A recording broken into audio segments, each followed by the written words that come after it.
when you're done with the front, excuse me, when you're done with the front relocation kit, it should look similar to this. And your spring goes right up into the channel. Those ones are, I think they're zinc coated because they go through the metal sleeve. For the most part, I got all the welds and stuff down pretty good. I'm not super worried about it because I'm going to redo the whole frame anyway. This is just kind of a mock-up of it.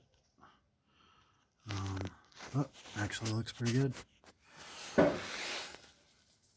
And both sides are exactly the same. I got them painted just with some rust converter just to make it coated for now.